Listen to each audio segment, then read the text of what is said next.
მოგესალმებით. როგორც მოგეხსენებათ, ჩვენი საპრეზიდენტო პროგრამა უფლის სახელით გარწყნილებული საქართველოს, ესე იგი შინაარსობრივად სამი პრინციპის, ასე ვთქვათ, თემაზე აგებული. ეს არის ჯერ უპირველეს ყოვლისა მოსახლეობას ვეუბნებით ჩვენ რა ეტაპზე ვცხოვრობთ დღევანდელ, ასე ვთქვათ, რეალობაში, რისი კანახი, რას კანახობს ეს დღევანდელი რეალობა. შემდეგ მოსახლეობას თავაზობთ, ესე იგი, რატომ უნდა დაგვიჭიროს ჩვენ მხარი, რატომ უნდა დაუჭიროს ჩვენ საპრეზიდენტო პროგრამას და შემდეგ თავაზობთ, ესე იგი, საპრეზიდენტო პროგრამით გათვალისწინებული საკითხების პრაქტიკული რეალიზება როგორ უნდა მოხდეს.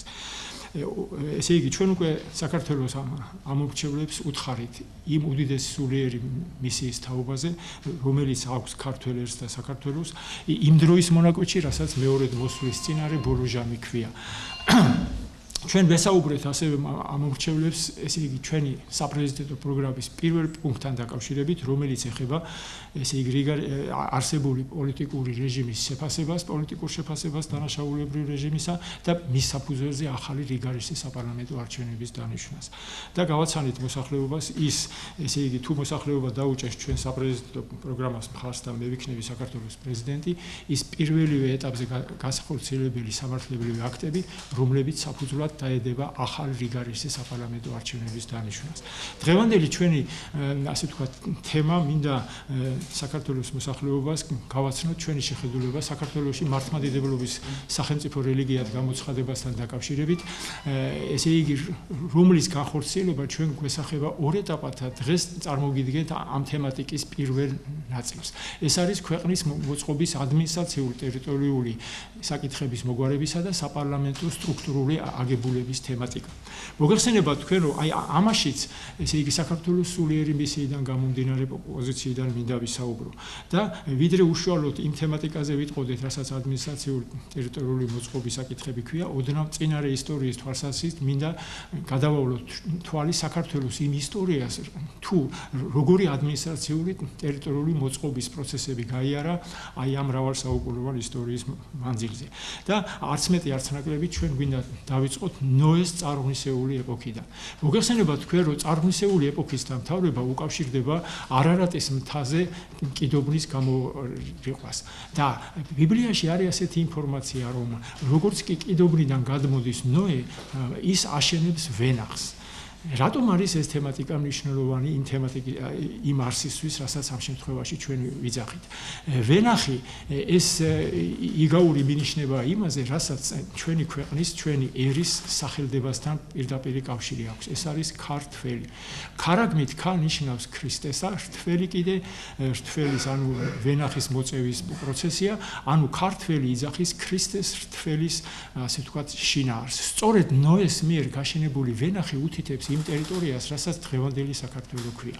მოგეხსენებათ თქვენ ბიბლიური ინფორმაციით, ესე იგი, რამოდენიმე წლის შემდეგ ნოეს მოდგმა აიყრება და შინყარის ველისაკენ, ანუ დღევანდელი პალესტინის ტერიტორიისკენ მიემართება. და იქიდან ბაბილონის გოდოლის აშენებისა და შემდეგ ღმერთის მიერ ბაბილონის გოდოლის დანგრევის შემდეგ კვლავ ბრუნდება იმ ტერიტორიაზე, სადაც კიდობანი გამორიყა, ესე იგი, სადაც გადარჩა კაცობრიობის ის ნაწილი, რომელიც ამ კიდობანში იჯდა და ესე იგი, კვლავ ბრუნდება თარგამოსი და იმკვიდრებს იმ ტერიტორიას, რომელზეც ამ შემთხვევაში ჩვენ ვცხოვრობთ. თარგამოსი ლეონტი მროველის ცხოვრების მიხედვით ასე არის აღწერილი, რომ ესე თარგამოსი იყო ძე თარშიში, ძისწული იაფეტისა, ძისა ნოესი. თარგამოს ყავს, ესე იგი, 8 სახელდებითი შვილი, რომლიდანაც ერთი ჰაოსი რჩება, ესე იგი, არარატის მიმდებარე ტერიტორიაზე, იქ არის მისი საცხოვისი. ორი ლეკოსი და კავკასოსი, ესე იგი, სახლდება ჩრდილოეთ კავკასიის ტერიტორიაზე და თარგამოსის 5 ვაჟის განსახლება ხდება საქართველოს ტერიტორიაზე. მასადამე პირველი, ესე იგი, შეიძლება ასე ითქვას, რომ ესე იგი, საცხოვრისის საზღვარი, რასაც ჩვენ დღეს ადმინისტრაციულ ტერიტორიას ვეძახით, ესე იგი, ლეონტი მროველის მიერ ასეთი სახელდების არის. ესე იგი, აი ეს ხუთი ვაჟი იმკვიდრებს თავისი სახელდებიდან მომდინარე ტერიტორიას. ქართლოსი, ბარდოსი, მოვაკანი, ჰეროსი, ეგროსი. აი ესენი არიან, რომლებიც სამხრეთ კავკასიაში იმკვიდრებენ. გადის საუკუნეები და მე-3-მე საუკუნეში ძველი წელთაღრიცხვის ფარნავაზ მეფე საფუძველს უყურის ქართულ სახელმწიფოს, იმ სახელმწიფოს, რასაც დღეს ჩვენ სამართალმემკვიდრის სახით განვიხილავთ. ფარნავაზის მიერ განხორციელებული პირველი ადმინისტრაციული ტერიტორიული მოწყობა უკავშირდება, რომ მან განაჩინა ერისთავნი 8 და სპასპეტი. ანუ მთლიანად 9 ერთეულად დაიყო საქართველოს მაშინდელი ტერიტორია, რომლის სახელდება ასევეა მოცემული ლეონტი მროველის ქართლის ცხოვრებაში. ესენია მარგვეთი, კახეთი, ხუნანეთი, სამშვილდე, წუნდა, ოძრახისი, კლარჯეთი, ეგრისი და შიდა ქართლი, რომელიც სპასპეტის, ასე ვთქვათ, მმართველობის ქვეშ არის მოყოლილი.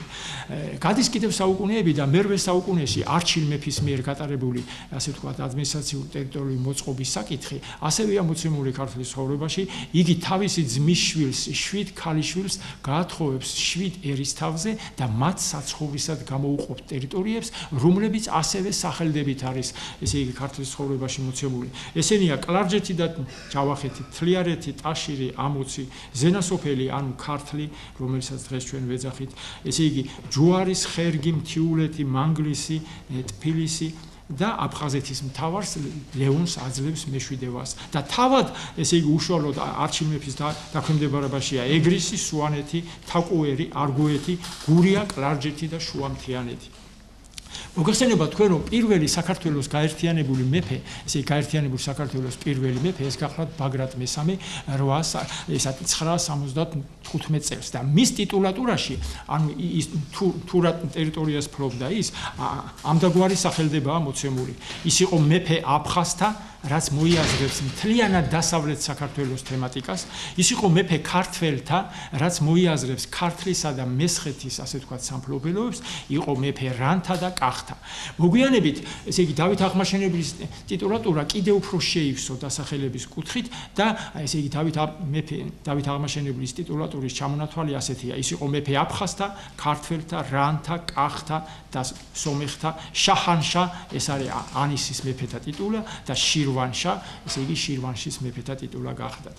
აი ამ პოზიციებიდან მომდინარე მოხდა, ესე იგი მე-19 საუკუნეში რუსეთის მიერ საქართველოს ტერიტორიის დაპყრობა და აი იმ პერიოდს არ განვიხილავ, ესე იგი გადავიდეთ იმ სამართალმემკვიდრეობაზე, რომლითაც ჩვენ, ესე იგი საქართველოს დამოუკიდებლობის ეტაპს მივუახლოვდით. 1921 წლებში საქართველოს ტერიტორიაზე, ესე იგი საბჭოთა იმპერიამ შექმნა 2 ავტონომიური ერთეული აფხაზეთისა და აჭარის სახელდებით და ერთი, ესე იგი სამხრეთ ოსეთის ავტონომიური ოლქი. მოგეხსენება თქვენ რომ 90-91 წლებში გაუქმდა სამხრეთ ოსეთის ავტონომიური ოლქი და 1995 წელს განხორციელებული რეფორმის შედეგად, ესე იგი საქართველოს 10 ადმინისტრაციული ერთეულად დაიყო და ეს შიდა ქართლის, ასე ვთქვათ, სამხარეო სტრუქტურაში გაერთიანდა ყოფილი სამხრეთ ოსეთის ავტონომიური ოლქის ტერიტორია. 2006 წელს გამოდის მიხეილ სააკაშვილის, ესე იგი ბრძანებულება, რომლის ძალითაც, ესე იგი შეიქმნა სამხრეთ ოსეთის ადმინისტრაცია. ანუ დღევანდელ რეალობაში არის დაფიქსირებული ის, ასე ვთქვათ, ადმინისტრაციული ტერიტორიული მოწყობის პრინციპები, რომელიც გარკვეულ რაოდენობას ექვემდებარება. მე ესე იგი ჩვენ მომშევლობა იცის, რომ ჩვენი პოზიცია მთლიანად ემყარება იმ თემატიკას, რომ საქართველოს უმთავრდება ჯვარცმისეული ეტაპი და გვიახლოვდება აღდგომისეული, ანუ გაბრწყინებისეული ეტაპი. აი ამ ეტაპის თვალსაზრისით ძველ აღთქმაში და ახალ აღთქმაში მოცემულია, აი ეს ამ ეტაპის დადგომის დროს რა ერთეულებისგან უნდა შედგებოდეს აი ის ტერიტორია, რომლის გაბრწყინებასაც ჩვენ ვიძახით. ძველ აღთქმაში ეს არის, რომ ტერიტორია, რომელზეც მოიაზრება, უნდა იყოს ერთი ქალაქისა და 12 ესე იგი ადმინისტრაციული ერთეულის შემადგენლობით და ახალი აღთქმის მინიშნებით ეს არის როგორც თავად მაცხოვარი ბრძანებს, როდესაც მოვაძე კაცისა დაждდება თავის დიდების ტახტზე და მისირული 12 ტახტით დაიდგმება. ანუ აქაც გამოყოფილია 13 ადმინისტრაციული ერთეული.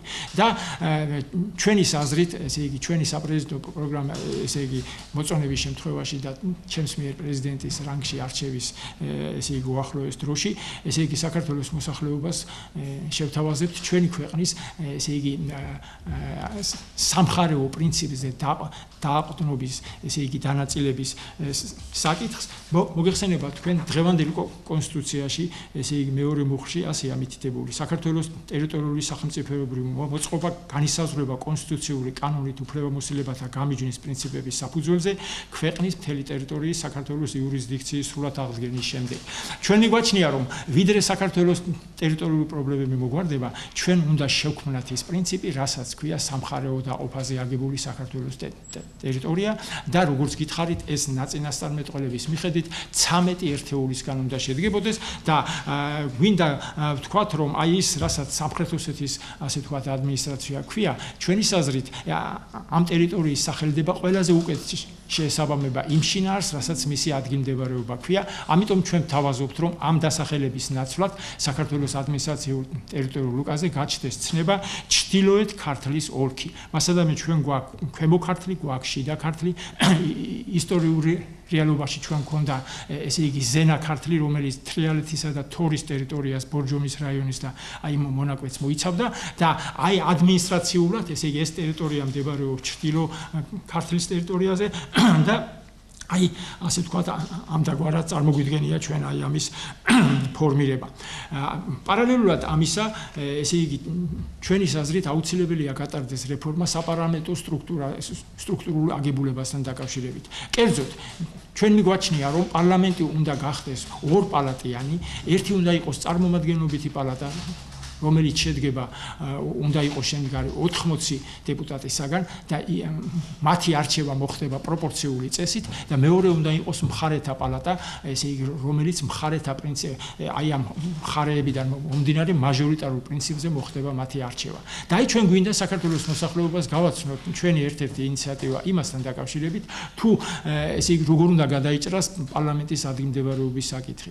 ჩვენი აზრით, წარმომადგენელთა პალატა, ანუ პროპორციული წესით არჩეული პარლამენტის ადგილმდებარეობა უნდა განისაზღვროს თბილისი. ანუ აქ უნდა იყოს მისი ცენტრი, ხოლო მხარეთა პალატის ადგილმდებარეობის, ასე ვთქვათ, თვალსაზრისით უნდა განისაზღვროს ქუთაისი. მასადამე, პარლამენტი, რომელიც იქნება აგებული ორი პალატისაგან, ჩვენი აზრით, ერთი უნდა იყოს, ესე იგი, თბილისში განთავსებული, მეორე უნდა იყოს განთავსებული დასავლეთ საქართველოში.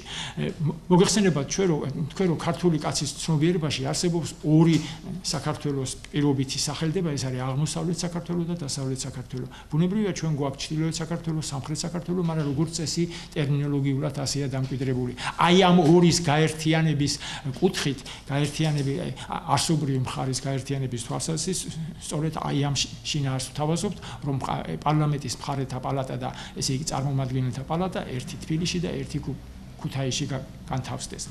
აი ეს არის, ასე ვთქვათ, ის წინარე ეტაპი, ესე იგი, მართლმადიდებლური სახელმწიფო რელიგიად გამოცხადებასთან დაკავშირებით სამართლებრივი სტრუქტურის გადმოცემამდე, რის თქმათ, ჩვენ გვინდოდა. მასადამე, აი ეს სამხარეო და პარლამენტის სტრუქტურული აგებულებიდან გამომდინარე, ეს უნდა დაედოს ჩვენი აზრით იმ თემატიკას, რომელსაც თუ ღმერთინებელს უახლოეს დღეებში შემოგთავაზებთ, რასაც ქვია საქართველოში მართლმადიდებლური სახელმწიფო რელიგიად გამოცხადებისათვის გასატარებელი სამართლებრივი რეფორმების ჩამონათვალი.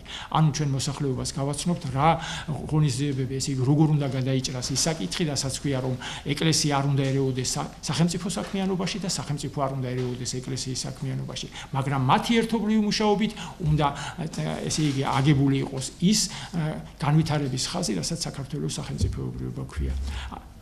აი ეს მინდოდა დღეს გამეცნო საქართველოს ამორჩევლებისათვის. თუ კითხვები იქნება, მე მზად ვარ კითხვებზე პასუხი.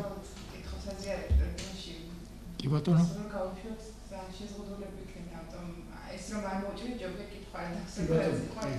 კი ბატონო, დიდი მადლობა ყურადღებისათვის. თუ ღმერთინებს ხანდა.